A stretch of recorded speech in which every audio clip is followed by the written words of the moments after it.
Hello అండి, welcome back to our channel. మనం previous వీడియోలో ఇండియన్ హిస్టరీలో భాగంగా మౌర్య పూర్వయుగం యొక్క ఆర్థిక వ్యవస్థ చూసాం కదా. దాని తర్వాత కంటిన్యూషన్ పార్ట్లో వివిధ మతాలు ఏర్పడడం జరిగింది. వాటి గురించి ఈరోజు ఈ వీడియోలో డిస్కస్ చేసుకుందాం మనం. లైక్ బౌద్ధ మతం, జైన మతం అని బౌద్ధ మతం ఏర్పడడం జరిగింది. సో ఆ మతాల గురించి ఈరోజు డిస్కస్ చేసుకుందాం. ఈ బౌద్ధ మతం అనేది ఏ కాంపిటేటివ్ ఎగ్జామ్లోనైనా ఇంపార్టెంటే, క్వశ్చన్స్ రావడం జరిగింది. సో ఈ మతాల గురించి కూడా ఇంపార్టెంట్ కాబట్టి ఈరోజు మనం బౌద్ధ మతం గురించి డిస్కస్ చేసుకుందాము. బౌద్ధ మతం, బుద్ధిజం భారతదేశంలో ఆవిర్భవించిన మతాలలో లైక్ ఇప్పుడు ఈ ఆర్య మతం ఉంది కదా, ఆర్యులోని బ్రాహ్మణ వ్యతిరేక మతాల్లో బౌద్ధం అనేది అత్యంత ముఖ్యమైనది. ఈ బౌద్ధ మతం అనేది గౌతమ బుద్ధుని బోధనల ఆధారంగా స్థాపించబడింది. సో ఈ ఆర్యుల యొక్క, బ్రాహ్మణుల యొక్క ఆచారాలు లేకపోతే ఈ మతాలు ఉంటాయి కదా, వాటికి వ్యతిరేకంగా ఈ బౌద్ధ మతం, జైన మతం అనేవి ఆవిర్భవించడం జరిగింది. అసలు ఈ మతాలు ఎందుకు ఆవిర్భవించాయంటే అప్పుడు ఆ కాలంలో ఉన్న సామాజిక, ఆర్థిక, మతపర కారణాలు లైక్ కుల వ్యవస్థ కానీ, ఈ వైదిక మతంలో యజ్ఞ యాగాలు కానీ, మత కారణాలు, పురోహితుల ఆధిపత్యాలు కానీ, రాజకీయ కారణాలు అంటే గణతంత్ర రాజ్యాలు అని. సో ఇలా ఉండడం వల్ల వీటన్నింటికి వ్యతిరేకంగా కొన్ని మతాలు ఏర్పడడం జరిగింది. అవే ఇప్పుడు ఈ బౌద్ధ మతం అందులో ఒకటి ముఖ్యమైనది. దాని గురించి ఇప్పుడు చూద్దాము. ఈ బౌద్ధ మతాన్ని స్థాపించింది గౌతమ బుద్ధుడు. సో గౌతమ బుద్ధుని యొక్క అసలు పేరు సిద్ధార్థుడు. వారి కులం వచ్చేసి క్షత్రియ కులం, తెగ శాక్య తెగ. అందుకే బుద్ధుడిని శాక్యముని అని కూడా పిలుస్తారు. ఎందుకంటే వారి తెగ అనేది శాక్య తెగ కాబట్టి శాక్యముని అని పిలుస్తారు. అలాగే తన తండ్రి పేరు శుద్ధోధనుడు, తల్లి పేరు మహామాయ. ఈ మహామాయ చిన్నప్పుడే చనిపోవడం వల్ల తన పినతల్లి అయిన గౌతమి ప్రజాపతి పెంచడం జరిగింది. గౌతమ బుద్ధుడిని పినతల్లి గౌతమ ప్రజాపతి పెంచింది. అలాగే 16 ఏళ్ల వయసులో యశోధరను వివాహం చేసుకోవడం జరిగింది. భార్య పేరు యశోధర. వారికి రాహులుడు అనే కుమారుడు జన్మించడం జరిగింది. నెక్స్ట్, బుద్ధుని జీవితంలో 5 ప్రధాన సంఘటనలు అనేవి చాలా ఇంపార్టెంట్. వాటిని పంచమహా కళ్యాణములు అని అంటారు. ఇవి మనకి ఎగ్జామ్ పాయింట్ ఆఫ్ వ్యూలో కూడా ఇంపార్టెంట్. ఇక్కడ నుంచి క్వశ్చన్స్ రావడం జరిగింది చాలాసార్లు. సో వాటి గురించి గమనిద్దాం ఇప్పుడు. బుద్ధుని జీవితంలో జరిగిన 5 ముఖ్య సంఘటనలు: 1 జననం, 2 మహాభినిష్క్రమణ, 3 సంబోధి, 4 ధర్మచక్ర పరివర్తనం, 5 మహాపరినిర్వరణం. వీటి గురించి ఒక్కొక్క దాని గురించి ఇప్పుడు డిస్కస్ చేసుకుందాం. ఫస్ట్ జననం అంటే బుద్ధుడు నేపాల్లోని లుంబినిలో జన్మించడం జరిగింది. సో దానికి గుర్తుగా తామర పువ్వు అనేది గుర్తుగా పిలుస్తారు. ఈ గుర్తులు కూడా అడగడం జరిగింది, ఇంపార్టెంట్, గుర్తుంచుకోండి. బుద్ధుడు నేపాల్లో జన్మించాడు. దానికి సింబల్ వచ్చేసి తామర పువ్వు. నెక్స్ట్ మహాభినిష్క్రమణ అంటే బుద్ధుడు సన్యాసం తీసుకోవడం. అంటే బుద్ధుడు ఇంటిని వీడి సన్యాసాన్ని స్వీకరించాడు. తన 29వ ఏట జరిగింది ఇది. అంటే ఈ బుద్ధుడు అసలు ఒక స్టోరీ లాగా చెప్తా, గుర్తుంచుకోండి. బుద్ధుడు అనే అతను ఒకసారి ఇంటి నుంచి బయటకు వెళ్ళేటప్పుడు కొంతమంది లైక్ మనసు వికలమైన ప్రాపంచిక జీవితాన్ని వీడి సన్యాసాన్ని స్వీకరించాడు. ఎందుకు అంటే ఇంటి నుంచి వీడినప్పుడు నచ్చలేదు తనకి. అతడు కొన్ని సన్నివేశాలు చూడడం వల్ల అతనికి జీవితం పైన విరక్తి పుట్టి సన్యాసం తీసుకోవడం జరిగింది. ఆ సన్నివేశాలు ఏంటో కూడా ఇంపార్టెంట్, వాటి గురించి గమనిద్దాం ఇప్పుడు. 1 వృద్ధుడిని చూడడం జరిగింది మొదటిగా, తర్వాత రోగిని చూశారు, తర్వాత శవాన్ని చూశారు, తర్వాత సన్యాసం తీసుకోవడం జరిగింది. దీనికి ట్రిక్ ఏంటంటే VRSS అని గుర్తుంచుకోండి. బుద్ధుడు ఒక వృద్ధుడిని చూడడం జరిగింది, దాని తర్వాత ఒక రోగిని చూడడం జరిగింది, దాని తర్వాత ఒక శవాన్ని చూడడం జరిగింది. ఇవన్నీ చూసిన తర్వాత జీవితం పైన విరక్తి పుట్టి సన్యాసం తీసుకోవడం జరిగింది. ఇతను రావడం కంటక అనే గుర్రంతో ఇంటి నుంచి విడిచి బయటకు వెళ్ళడం జరిగింది కాబట్టి దీనికి గుర్తుగా కంటక అంటే గుర్రాన్ని, కంటక అంటే ఒక గుర్రం అని అర్థం. సో ఈ మహాభినిష్క్రమణ అంటే సన్యాసం తీసుకోవడానికి గుర్తుగా గుర్రమే మహాభినిష్క్రమణకు గుర్తుగా పరిగణిస్తారు. ఇది మహాభినిష్క్రమణ. నెక్స్ట్ సంబోధి గురించి చూద్దాము.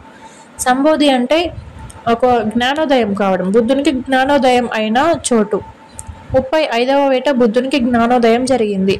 ఈ సంఘటనను సంబోధి అని పిలుస్తారు. బుద్ధునికి జ్ఞానోదయం అయిన చోటును సంబోధి అని పిలుస్తారు.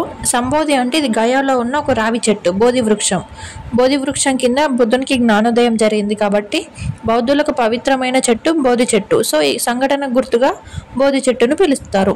నెక్స్ట్ ధర్మచక్ర పరివర్తన. 4th వన్ ధర్మచక్ర పరివర్తన గురించి చూద్దాము. ఇది బుద్ధుని యొక్క గౌతమ బుద్ధుని యొక్క తొలి బోధనను ధర్మచక్ర పరివర్తన అని అంటారు.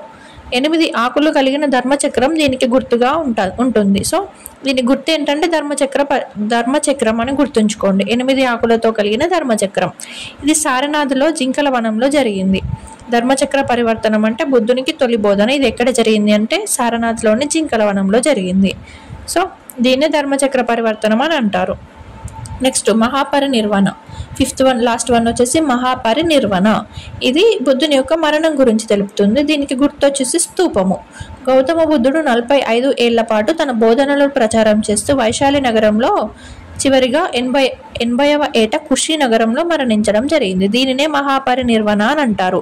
కుషినగరంలో మరణించారు.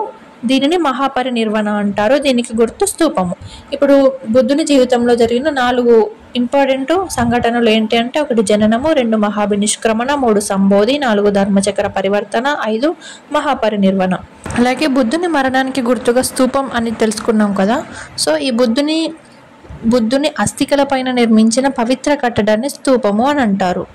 సో ఈ స్తూపాలు అనేటివి 3 రకాలుగా విభజించడం జరిగింది. వాటి గురించి ఇప్పుడు తెలుసుకుందాము. బుద్ధుని అస్థికలపై నిర్మించిన కట్టడాలను స్తూపం అని అంటారు. ఇవి 3 రకాలు. బుద్ధుని అస్థికలపై నిర్మించిన పవిత్ర కట్టడాలు, స్తూపాలు. ఈ స్తూపం అనేది 3 రకాలుగా విభజించడం జరిగింది.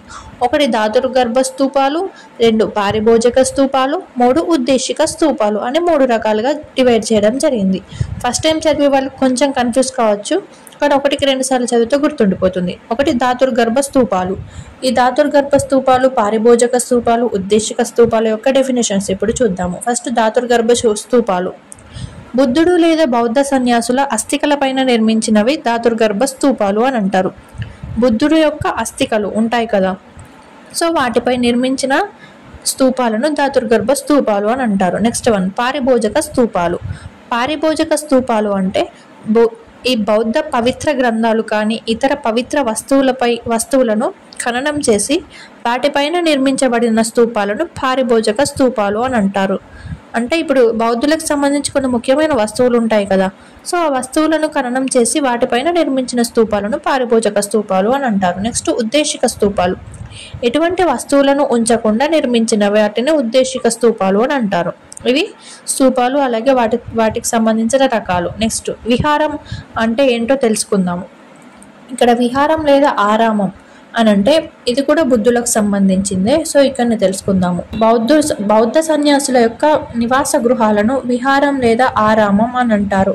బౌద్ధ సన్యాసుల యొక్క నివాస గృహాలు, వాటిని విహారం లేదా ఆరామం అని అంటారు. నెక్స్ట్ చైత్యములు. బౌద్ధుల యొక్క ప్రార్థనా మందిరాలను చైత్యములు అని అంటారు. సో గుర్తుంచుకోండి, ఇంపార్టెంట్. ఇక్కడ నుంచి క్వశ్చన్ రావడం జరిగింది ప్రీవియస్లో. ఇవి స్తూపాలు, అలాగే విహారం లేదా చైత్యములు, వాటికి సంబంధించిన డెఫినేషన్. నెక్స్ట్ బౌద్ధ మత సిద్ధాంతాలు లేదా బుద్ధుని యొక్క బోధనలు. బుద్ధుడు 4 ఆర్య సత్యాలను బోధించడం జరిగింది. వాటికి సంబంధించి 4 ఇంపార్టెంట్ ఆర్య సత్యాల గురించి చూద్దాం ఇప్పుడు. బుద్ధుని యొక్క బోధనలు అంటారు వీటినే. 4 ఆర్య సత్యాలు. 1 ప్రపంచమంతా దుఃఖమయం, 2 కోరికలే దుఃఖానికి కారణాలు, 3 దుఃఖాన్ని నిరోధించవచ్చు, 4 కోరికలు జయించాలంటే అష్టాంగ మార్గాన్ని పాటించాలి. సో ఇవి బౌద్ధుడి యొక్క బోధనలు. ప్రపంచమంతా దుఃఖమయం, అసలు ఈ దుఃఖానికి కోరికలు అనేటివి కారణాలు అంటున్నారు. నెక్స్ట్ దుఃఖాన్ని కూడా నిరోధించవచ్చు, ఎలా అంటే అష్టాంగ మార్గాల ద్వారా. సో ఆ అష్టాంగ మార్గాలు ఏంటివో కూడా ఇప్పుడు చూద్దాం. అష్టాంగ అంటే 8 కదా, 8 మార్గాలు. 1 సరైన క్రియ, యాక్షన్, 2 వాక్కు, స్పీచ్, 3 సరైన దృష్టి, విజన్, 4th వన్ లక్ష్యం, ఎయిమ్, నెక్స్ట్ మార్గము, ఎఫర్ట్, జీవనోపాధి, లైవ్లీహుడ్, చైతన్యము, అవేర్నెస్, ధాన్యము, మెడిటేషన్, ధ్యానము, మెడిటేషన్. సో సరైన క్రియ, సరైన వాక్కు, సరైన దృష్టి, సరైన లక్ష్యం, సరైన మార్గము, సరైన జీవనోపాధి, సరైన చైతన్యము, సరైన ధ్యానము. ఇవి బుద్ధుని యొక్క అష్టాంగ మార్గాలు. వీటి వల్ల దుఃఖాన్ని కూడా నిరోధించవచ్చు, కోరికలను జయించవచ్చు అష్టాంగ మార్గాల ద్వారా అని బుద్ధుడు చెప్పడం జరిగింది. ఇవి మన జీవితంలో కూడా చాలా యూజ్ అయ్యే సన్నివేశాలను చెప్పుకోవచ్చు మనం. సో ఈ అష్టాంగ మార్గాలను బుద్ధుడు ఫాలో కావడం జరిగింది. నెక్స్ట్ ఇవి ఫ్రెండ్స్ ఈరోజు వీడియో. నెక్స్ట్ వీడియోలో బౌద్ధుల యొక్క పవిత్ర గ్రంథాలు, అలాగే బౌద్ధుల కాలంలో ఉన్న ఇంపార్టెంట్ పండితుల గురించి నెక్స్ట్ వీడియోలో తెలుసుకుందాం. అలాగే అంతకన్నా ఇంపార్టెంట్ బౌద్ధ మత సమావేశాల గురించి కూడా తెలుసుకుందాము. వీడియో కొంచెం లెంతీ అవుతుందని 2 పార్ట్స్గా డివైడ్ చేయడం జరిగింది అంతే. నెక్స్ట్ పార్ట్లో బౌద్ధ మతానికి సంబంధించిన నెక్స్ట్ పార్ట్లో అయిపోతుంది. ఇది బౌద్ధ మతానికి సంబంధించిన పార్ట్ 1 వీడియో. ఒకవేళ మీకు ఈ వీడియో యూస్ఫుల్ అయిందనుకుంటే మీ ఫ్రెండ్స్ ఎవరైనా కాంపిటేటివ్ ఫీల్డ్లో ఉంటే వాళ్ళకు కూడా షేర్ చేయండి. అలాగే వీడియో యూస్ఫుల్ అయిందనిపిస్తే ఒక చిన్న లైక్ చేయండి, నాకు కూడా చాలా ఎంకరేజింగ్గా ఉంటుంది. Thank you so much. Thank you for watching. Do subscribe our channel.